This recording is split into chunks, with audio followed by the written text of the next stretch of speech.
자, 지난 화요일 날에 이어서 오늘 계시록 13장의 마무리 부분에 있는 단락 말씀을 나누겠습니다.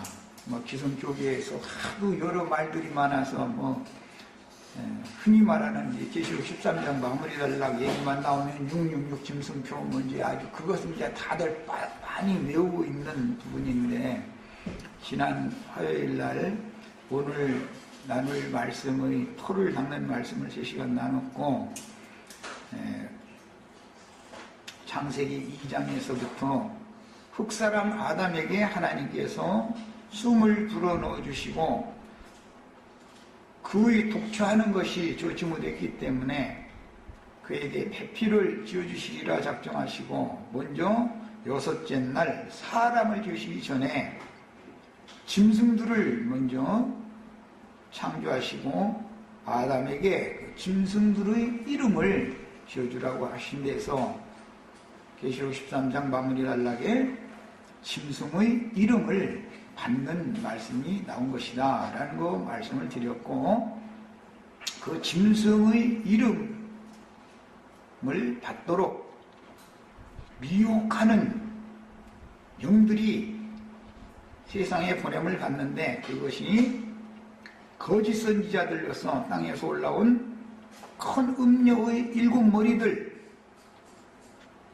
그 7머리들을 통해서 뱀이 여자의 뒤에서 물을 강같이 토해낸다고 그랬는데, 이런 말씀들이 사실은 짐승의 우상 앞에서 모든 사람들이 다 절하지 않으면 다 죽이는 것과 관련되는 말씀이다 라는 거 말씀을 드렸고, 짐승의 우상에게 절하는 자들은 창세로부터 죽임을 당하신 하나님의 어린 양의 생명책에 그 이름이 농명되지 못한 자들은 누구라도 짐승의 우상 앞에 다 절을 하므로 짐승의 몸된 참남된 이름들이 가득한 짐승의 몸을 건축하게 되는 것이고, 그 짐승의 우상 앞에 끝내 덜하지 않고 대항하는 다니엘과 그 세 친구들로 상징되어진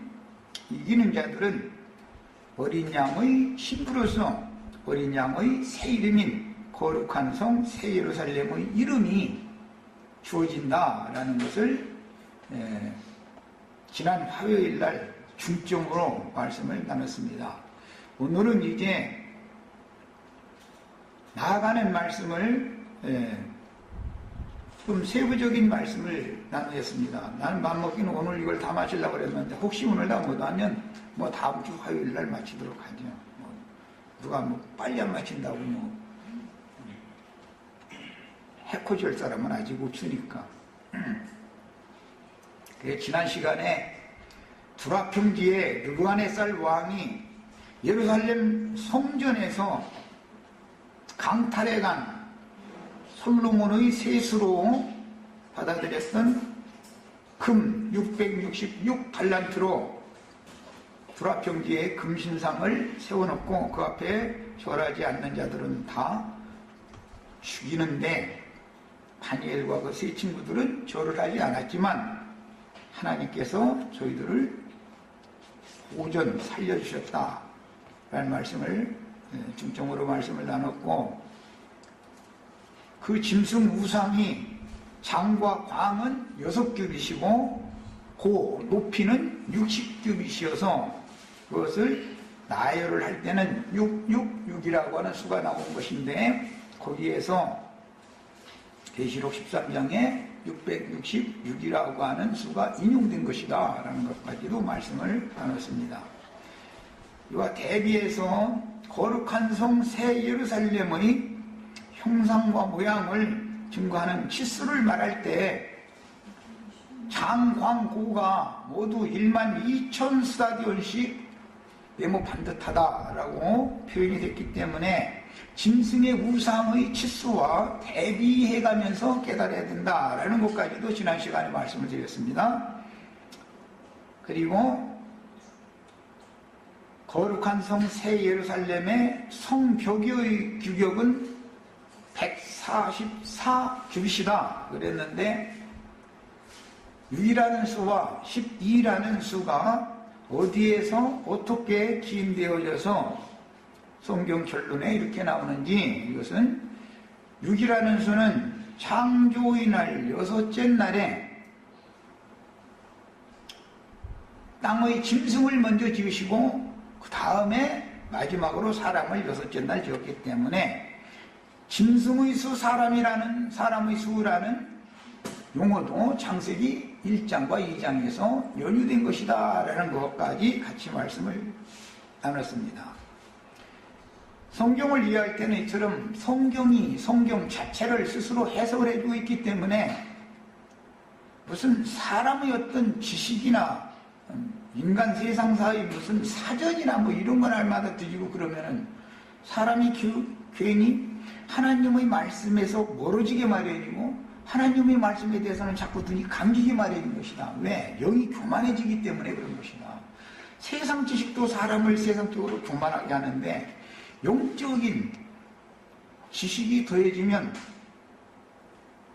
하나님의 말씀을 크게 오해한 상태에서 교만해지면 하나님의 말씀이 말하고자 하는 영적인 계시를 받을 수가 없어서, 영감을 받을 수가 없어서 눈을 뻔히 뜨고도 보지 못하는 소경들이 다 되게 마련이다 라는 것을 지난 시간에 아주 강조적으로 말씀을 드렸어요.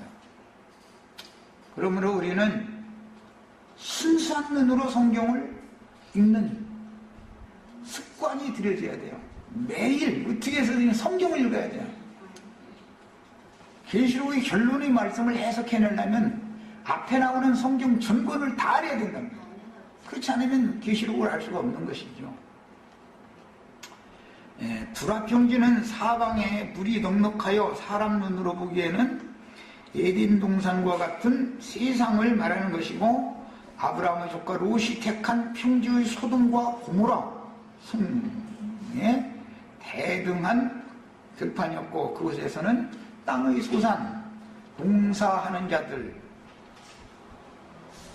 위하여 소산을 내주는 신의 축복을 받으면 농산물이 많이 생산되기 때문에 두라 평지에다가, 두라라는 말은 성을 둘러쳤다, 성을 쌓다 그런 뜻인데, 평지에다가 성을 둘러싼 것은 고대 사회에서는 사방의 적들이 평지에 애써서 농사를 지어놓으면 침략해서 그걸 강탈을 해가기 때문에 그렇지 못하게 하려고 들판을 성으로 이렇게 둘러서 거기를 튼튼하게 방비를 한 데서 오는 말이다 라는 것도 말씀을 드렸어요.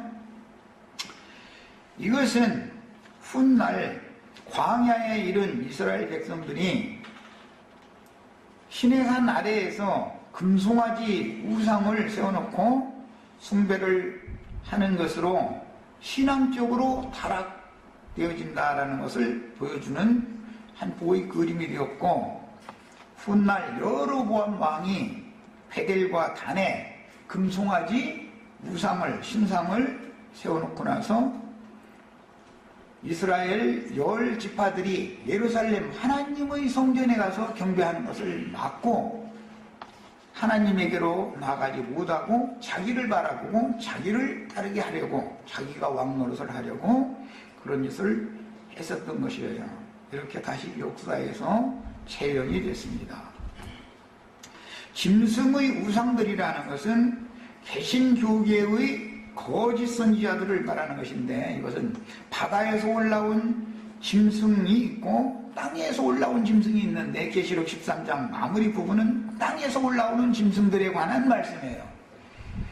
그때 창세로부터 죽임을 당한 어린 양의 생명책에 동명되지 못하고 땅에 살아있는 자들은 다 경배한다 이랬어요. 그런데 반대로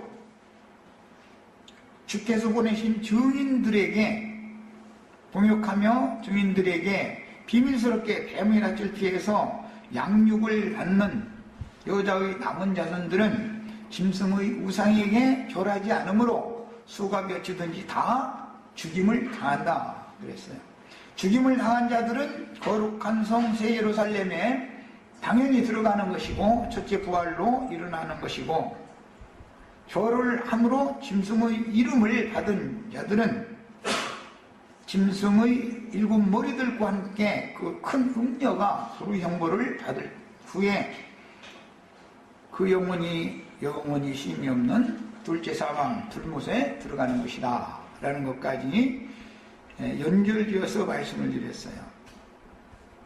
지금 한 10분 동안 지난 화요일 날까지 말씀을 나눴던 부분을 요약적으로 내가 지금 이렇게 말씀을 드렸기 때문에 진리의 기둥으로 형제 자매님들 심령과 마음속에 잘 세움을 있기를 바라요. 이런 기초가 있어야 그 다음에 오늘부터 나가는 이제 결론 말씀을 이해를 할 수가 있어요. 짐승 우상들인 개신교계의 거짓 선지자들은 바다 짐승의 10뿔들과 마찬가지로 용에게 권세를 받는데, 땅에서 올라온 짐승의 우상들은 용에게 말하는 권세를 받으며 그 말을 통해서 매매를 한다 이렇게 되어 있어요. 그럼 말로 영혼을 매매한다라는 말인 것인데, 그러면 말로 영혼을 매매하는 일은 예수님과 사도들도 하늘 아버지께서 맡기신 말씀을 맡아가지고 있기 때문에 말씀을 증거함으로 영혼들을 사서 그 조물주이신 하나님 아버지께 하나님의 것이 되도록 드리는 제사장 제물을 한다라는 말이고, 사탄의 사자들도 용에게 뱀이 여자를 깨고 아담을 미혹했던 것처럼 미혹하는 말을 하는 권세를 거짓 선지자들에게 맡겨가지고 짐승 우상에게 절을 하게 하므로 그들을 모두 사망의 세계, 죽음의 세계의 왕인 마귀의 왕국으로 다 들어가게 만드는 그런 사탄의 앞잡이로 양편에서 일을 하는 것을 지금 말하는 것이다 라는 걸 바르게 잘 깨달으셔야 되겠어요. 야, 그러면 무엇을 우리는 분별할 것이냐? 계속해서 반복적인 말씀을 나누는 것처럼 뱀의 미혹하는 말이라는 것은 유대인들의 사회에서는 하나님의 말씀을 사람의 교훈으로 섞어서 혼잡한 말을 사람들에게 가르침으로 하나님의 말씀을 변개시킨 유대교의 율법 교리들을 말하는 것인데, 이것은 신약 교회 시대에서는 로마교와 개신교에서 지어내고 만들어낸 조직신학 교리들을 말하는 것이다 라는 것까지 말씀드렸어요. 그 조직신학으로 나온 자들은 가라지들인 것이고, 진리의 말씀씨로 난 사람들은 하나님의 자녀들이다. 이것을 구분을 하셔야 되는 거예요. 야, 사탄의 사자들도 말하는 권세를 받았다라는 건 강단에서 설교하는 설교권을 받았다라는 말이에요. 그걸 이제 교권이라고 그래요. 흔히 3권이라고 그러는데 설교권, 안수권, 축도권이라고 그래요. 야, 그들의 이런 모든 사악한 행위들을 반대하는 안디바의 영을 받은 이기는 자들은 바다 짐승들만이 아니라 땅에서 올라온 짐승들의 거짓 교훈들을 죽기까지 반대하다가 결국은 주님의 말씀에 의하면 내 충성된 증인 안디바가 사탄이 보좌를 정해둔 버가모 교회에서 죽임을 당하며 끝까지 나를 믿는 믿음을 저버리지 않았다. 계시록 2장 13장에 그렇게 말씀하셨고, 계시록 12장 17절에는 하나님의 말씀과 저의 가진 증거를 인하여 목배임을 받은 자들은 하나님의 계명과 예수 믿음을 죽기까지 지키는 자들이었다. 이렇게 계시록 12장 17절에 나왔고, 14장 12절에서 추수 말씀을 마무리할 때 동일하게 또 추수된 자들은 모두 하나님의 계명과 예수의 믿음을 지킨 자들이다 라고 확정을 했습니다. 그러니까 우리는 이제 다 믿는다 그러는데 조직신학 교리를 믿음으로 받아들일 것인가, 즉 뱀의 속이는 말을 받아들여서 믿을 것인가, 주께서 보내신 증인들의 증거를 통해서 살아계신 하나님의 말씀을 곧이곧대로 그 진리의 말씀만을 믿을 것인가. 믿음 싸움이 결과적으로는 추수될 곡물이냐 가라지 추수의 단에 들어갈 자들이냐를 나누는 문제다라는 것을 충분히 이해할 수가 있을 겁니다.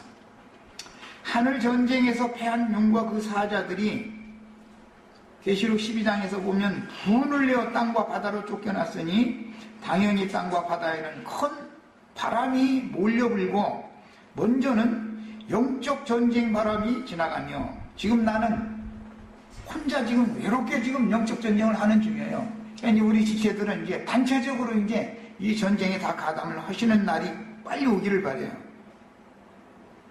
이어서 성도들의 피를 흘리는 피바람이 불어닥치고 이어서 가라지들을 심판하는 불바람이 지나간 다음에 세상의 모든 악한 자들을 심판하는 바다에 불대접을 쏟아붓는 마지막 심판을 하게 되어 있는 것이다 라는 것이 성경에 계속해서 암시되어지다가 계시록에 와서 확정적으로 증거하는 말씀이기 때문에 섣불리 날마다 자기를 자아를 죽음에 넘기는 것이 순교니 이런 지어내는 그런 말이 얼마나 그게 그럴싸한 말 같지만 이것이 성경을 대적하는 진리를 대적하는 말인가를 잘 깨달으셔야 되겠어요. 자꾸 하나님의 말씀을 인간의 생각을 가지고 자꾸 무언가를 이렇게 빼고 무언가를 거기다 살짝 보태가지고 그럴싸하게 이렇게 하는 데서 자꾸 미혹이 들어오는 것이다. 우리는 하나님의 말씀과 예수를 믿는 믿음을 끝까지 지키기 위해서 비진리를 섞어서 가르치는 자들에게 그것이 진리가 아니다라는 것을 담대하게 증거하고 선포함으로 그들이 박해를 받아서 죽임을 당하더라도 이 목숨과 영원한 생명을 바꿀 수 있는 그런 강건한 영과 믿음을 다 받으시길 바랍니다. 계시록 20장 4절로 6절은 이건 많은 사람들이 거의 암기하다시피 하는 말씀인데 내가 또 보좌들을 보니 거기에 앉은 자들이 있어 심판하는 권세를 받았더라. 또 내가 보니 예수를 증언함과 하나님의 말씀 때문에 목배임을 당한 자들의 영혼들과 이것은 날마다 자기 자아를 죽음에 넘기는 자들이 아니죠. 이미 계시록 6장에 하나님의 말씀과 저의 증거를 인하여 목배임을 받은 자들의 영혼들이 하늘 성전의 제단 아래에서 우리 피를 갚아달라고 호소를 했고 주님께서는 아직 잠시만 더 기다리되 너희 동무 종들도 너희와 같이 죽임을 당해서 그 수가 차기까지 기다리라 그랬어요. 이런 이야기들은 무슨 자아를 죽음에 넘기고 전혀 그런 얘기가 아닌 것이다. 이거는 진리의 증인들의 진리 증거를 인하여 박해를 당하더라도 끝까지 진리만을 증거하고 비진리를 섞어서 가르치는 자들과 대항하고 싸우다가 순교하는 자들이 수가 채워져야 된다는 것을 말하는 것이다. 이 하나님의 말씀을 절대로 변개시키면 안 되겠다. 이걸 내가 계속해서 강조해서 말씀드렸어요. 그런데 두 번째는 짐승과 그의 우상에게 경배하지 아니하고 그들의 이마와 손에 그의 표를 받지 아니한 자들이 살아나서, 우리 개혁번역에 그냥 살아서 그랬는데 원문대로 하면 살아나서예요. 일단 육체로는 죽었지만 영으로는 살아난다 그걸 말한 거예요. 자, 그럼 짐승과 그의 우상에게 경배하지 않는 자들은 창세로부터 죽임을 당한 하나님의 어린 양의 생명책에 그 이름이 목명된 자들은 죽기까지 짐승의 우상에 절하지 않으므로 수가 몇지등이 다 죽이더라 그랬어요. 거기서 죽였다는 것은 자기 자아를 자기가 못 박힌 게 아니죠. 짐승들에 의해서 죽임 당한 것을 말하는 것이지. 이 성경을 어떤 방법으로 변개시키는지를 잘 알아야 되겠다. 하나님의 말씀을 인간의 어떤 선한 생각을 가지고 사람들이 귀를 긁어주기 위해서 고지고대로 전하지 않고 그렇게 변개시켜서 전하는 것은 사실은 그 내면 속에는 죽기를 무서워하여 일생에 매어 종 노릇하는 영이 강력하게 역사하고 있기 때문에 그런 것이다 이거예요. 하나님은 절대 속일 수 없는 것이죠. 인간이 뭔 말을 하면 그 말 속에는 어떤 폼수가 섞여 있다라면 쓰면 그게 다 드러나는 거예요. 하나님 말씀 앞에는.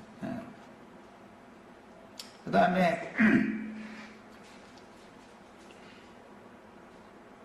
이것은 첫째 부활이라 그랬는데 이 첫째 부활에 참여하는 자들은 복이 있고 거룩하다. 둘째 사망이 그들을 다스리는 권세가 없다 그랬어요.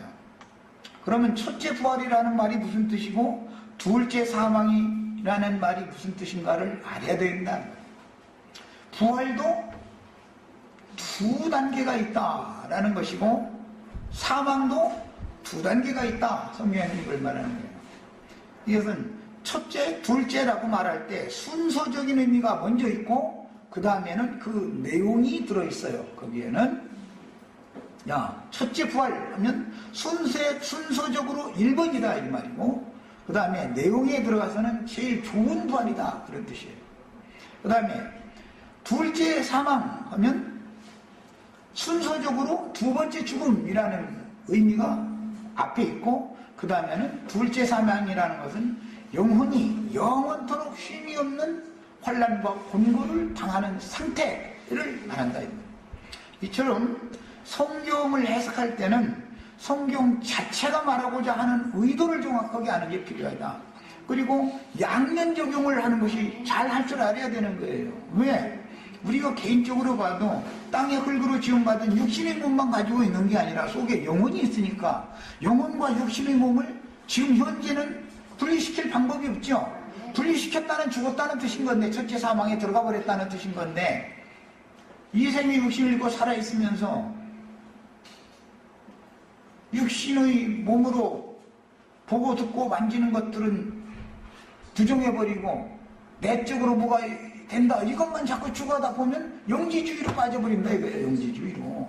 그렇다고 육신의 것만 자꾸 강조점을 두고 영혼의 어떠함에 대해서는 관념을 갖지 않는다 그러면 다 육신에 속한 타락한 죄인들의 무더기가 되어버린다 이거예요.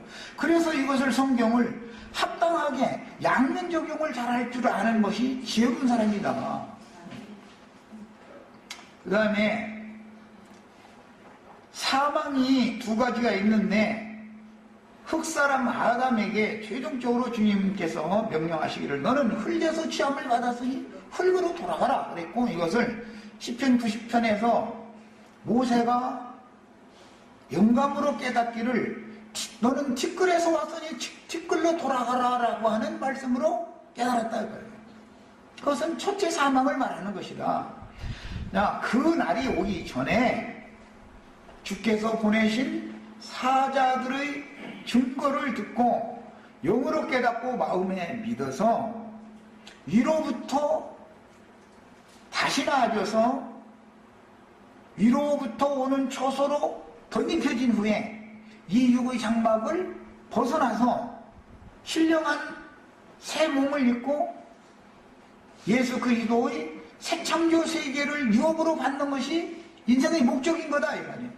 이것을 성경이 아주 계속 가르치는 거예요. 이것을 구속사다 그래요. 이것을 누구에게 어떻게 해주겠다. 이런 자들에게 이렇게 상을 주겠다라고 약속했기 때문에 이것을 언약사다 그래요. 언약사다. 구속사는 곧 언약사인 거예요. 하나님의 약속 말씀을 어떤 말씀을 믿으면 믿음대로 되는 거예요. 이렇게. 이걸 말하는 거예요.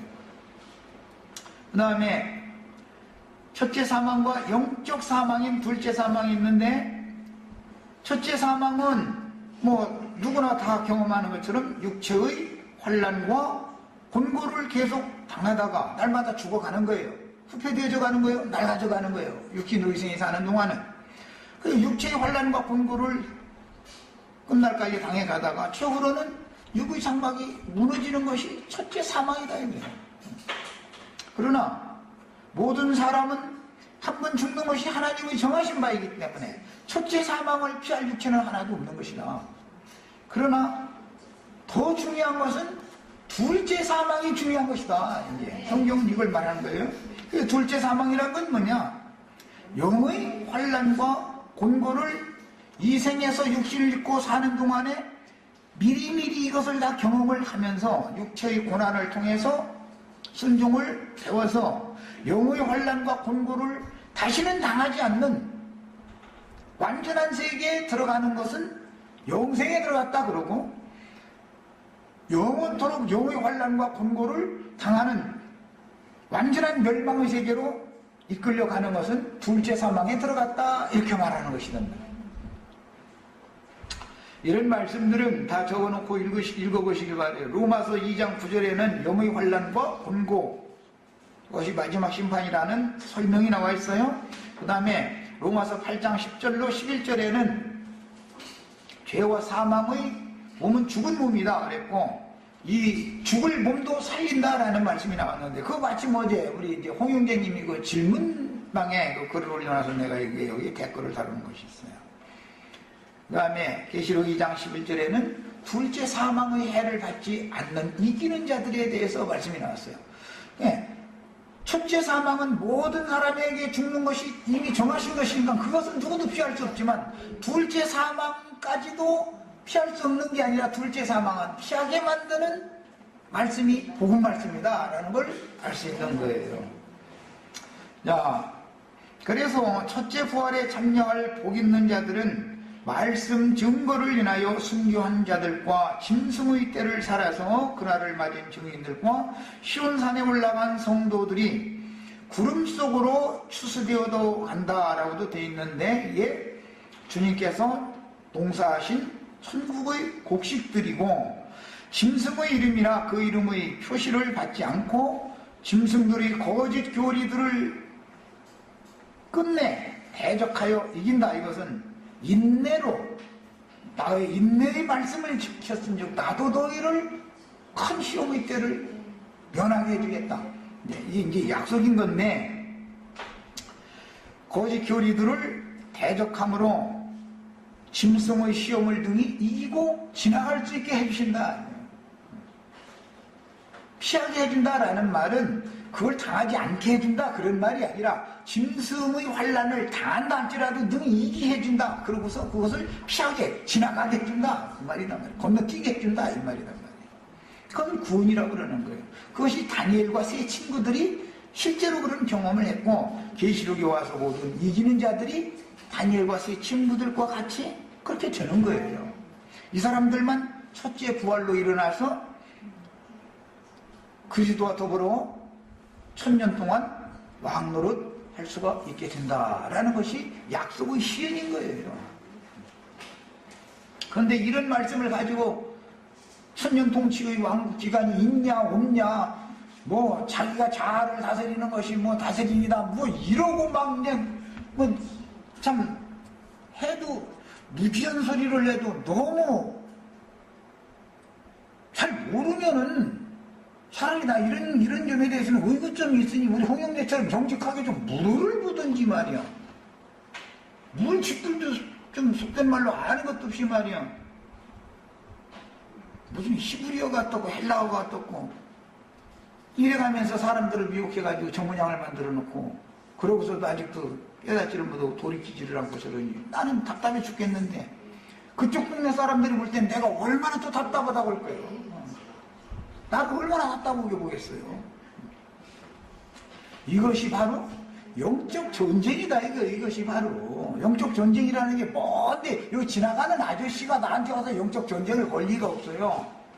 교회 중에서 배도자가 나오는 거고, 교회 중에서 미혹의 역사가 일어나는 것이다 라는 걸 꼭 깨닫고 계셔야 되겠어요.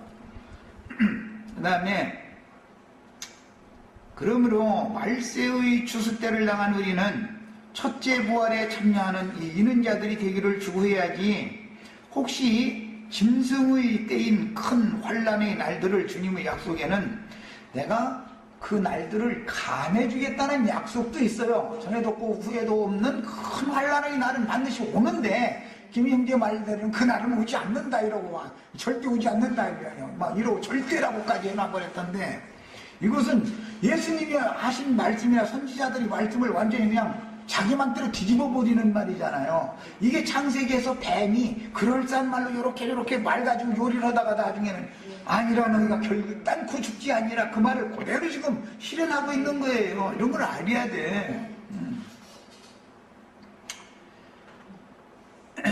그런데 아무리 전에도 없고 후에도 없는 큰 환란의 그 날들을 때를 감해 주신다 할지라도 하나님은 택하신 자기 백성들이 짐승의 환란의 날을 짐승이 요구하는 대로 짐승이 때와 기한을 변개시켜 가지고 성도들을 박해하는 기간을 길게, 피맛을 한번 보면 피를 계속 먹여야만 사는 게 짐승의 특성이요. 피 처먹는 짐승들은 특징이 그건 거예요. 그런데 그날을 너무 길게 해놓으면 구원받을 육체가 하나도 없기 때문에 하나님 42달 동안만 너는 일을 해 하고 기간을 딱 정해줘서 딱 이렇게 줄여줬다 그 말인 것이지, 그렇다고 해서 42달 동안을 끝내 육신을 입고 이 세상에 살아남았다가 그 환란을 다 당하고 나와서 오는 세상에 천년왕국의 육신의 몸으로 살아서 천년왕국에 들어가봐도 제일 잘 돼야 오른편 양밖에 못 되는 건데, 하나님 백성들밖에 못 되는 건데, 그런 차선책의 구원을 주어지 말아야 된다. 단번에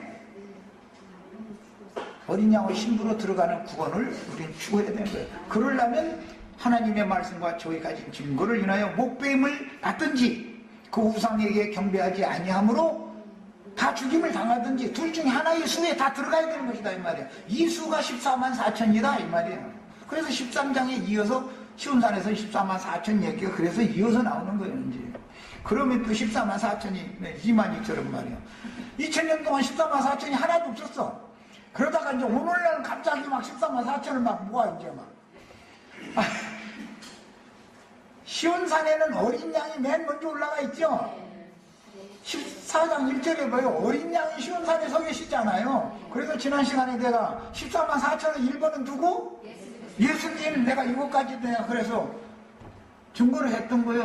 어린 양이 맨 먼저 앞서서 시온산에 올라갔기 때문에 예수님이 가신 그 신앙 노정을 똑같이 따라간 자들만 최후로 14만 4천의 수가 거기까지 채워지는데 이것을 교회 시대다 그런다 이 말이야. 이게 이방을 충만한 수다 이 말이야. 구원 얻을 자들의 수다 이 말이야. 그러니까 예수님으로부터 시작해서 교회 추수가 마무리되어질 때까지의 어린 양의 생명책에 목명된 자들의 총수를 시온산에 올라간 14만 4천이다 그런 것이지, 오늘날 내가 우리 형제 자매님들을 아무리 족친다분들 집에 뭐 있는 것이 있어야들 물 갖다 내놓고 14만 4천을 뭐 와서 으쌰으쌰 할 만한 큰 예배당을 짓든지 뭘 할 텐데, 내가 그거로 해서 지금 14만 4천 난 먹을 자신도 없고, 나처럼 이렇게 말씀 가르치는데 14만 4천 명이 왜 여기로 옵니까?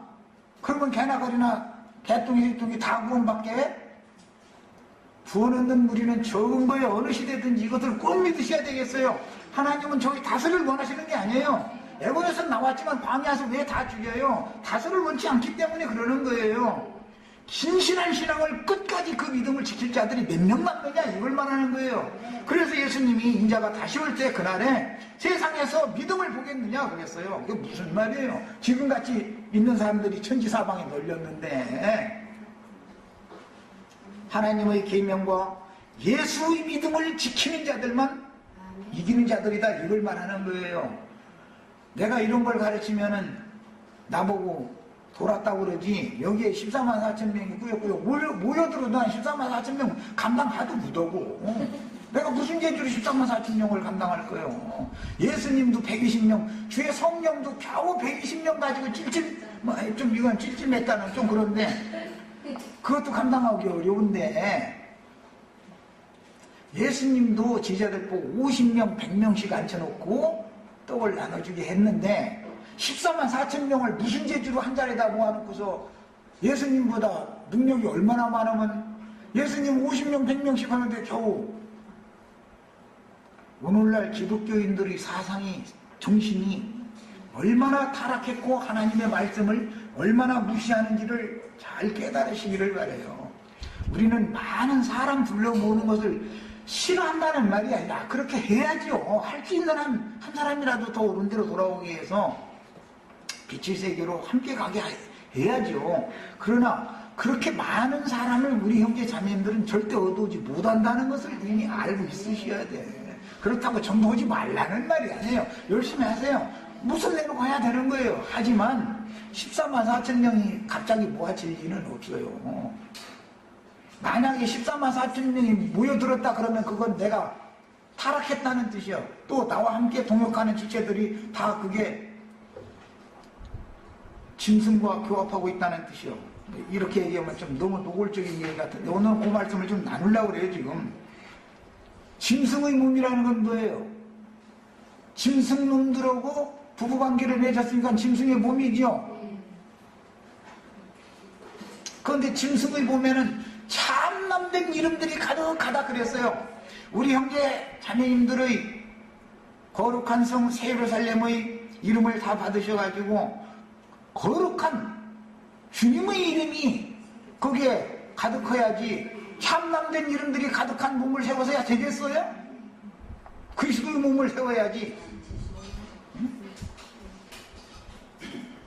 내가 이런 얘기는 20몇 년 전에 이미 이 얘기를 해보기 시작한 거예요. 그때 강론했던 그 테이프 한번 들어보세요. 똑같은 말 하는 거예요. 나는 반복해서 말하는데도 20년이 넘도록 가르쳐도 계시가 안 오면 할 수 없어. 이것은 계시의 문제이기 때문에 내가 말고 가르친다 해서 다 알아듣느냐면 그게 못 알아듣으면 뭘 듣는 거예요. 낸들 무슨 재주를 하냐고. 낸들 예수님이 가르쳐도 사람들이 못 알아들어서 배척하고 심지어 죽는 데 넘기고 죽이는데 시간이 있는 거예요. 그렇죠?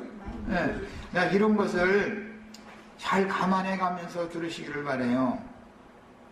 그 다음에 거짓 선지자들인 땅의 짐승들과 바다에서 올라오는 짐승들이 고안해내서 반포한 로마교 교부들이라고 하는 사람들, 기독교계의 총회, 흔히 말하는 교단 총회장이라고 하는 사람들이 전부 성경이 말하는 짐승들이다 이거예요.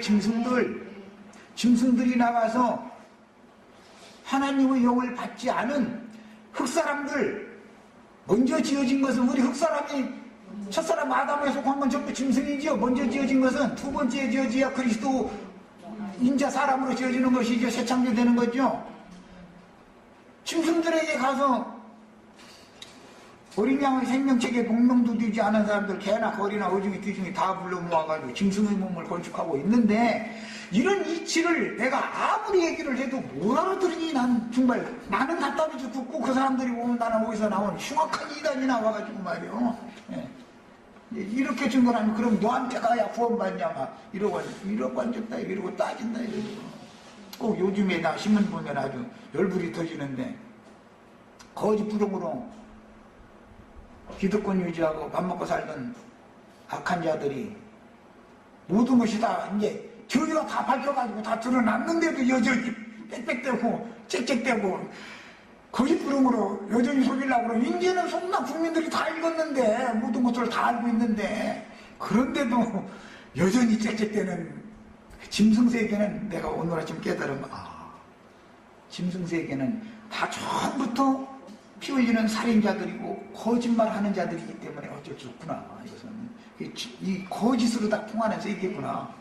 나 요즘에 그걸 철두철미하게 아주 너무 잘 깨닫고 있어. 아주 진리를 말하면 그건 그 사회에서는 도태당하는 거예요. 걔는 붙어있을 수가 없어. 영적 세계도 마찬가지다 이거예요. 나처럼 진리를 증거하면은 세상 교계에서는 이 백연아들 묻는 거예요. 결국은 박해당하다 죽게 마련이지. 이런 것을 내가 요즘에 아주 너무 철두철미하게 배워야죠.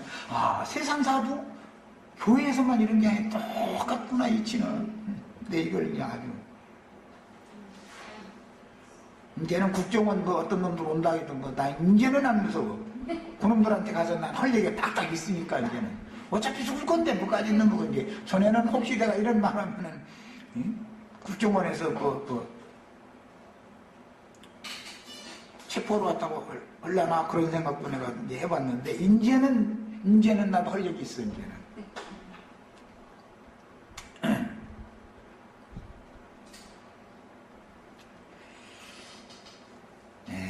성경에는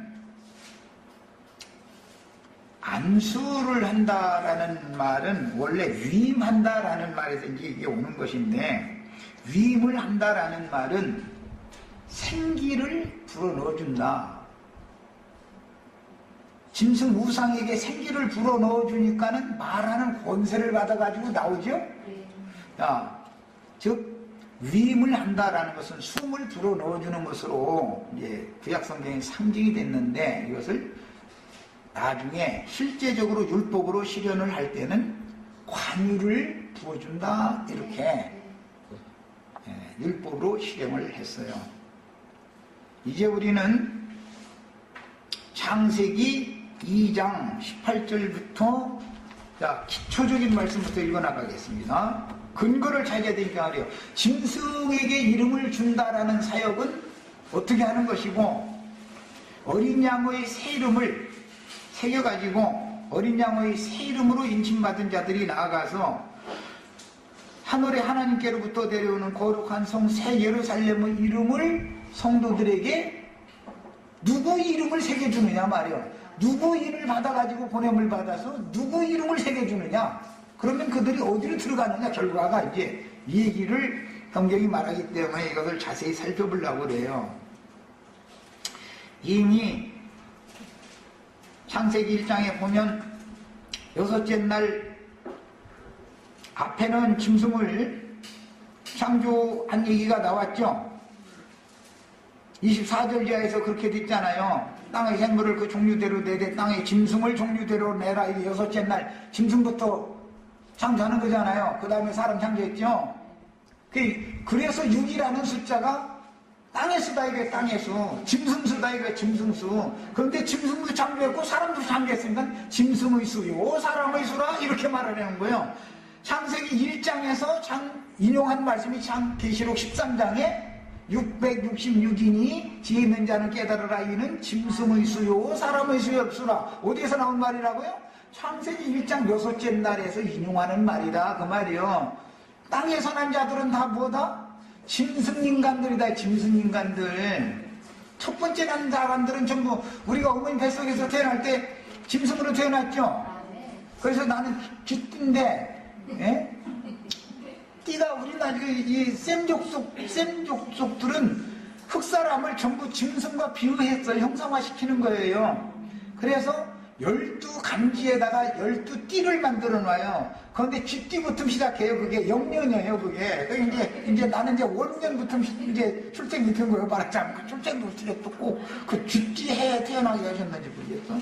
그래가지고 이제 12가지 간지마다 이게 짐승이 쭉 있어요. 그래서 첫사람은 모두 하나님의 사람이 아니고 짐승인간들이다. 이게 짐승에 반불한 인간들이다, 이 말이에요. 그런 흑사람에게 코에 생기를 불어 넣어줬다.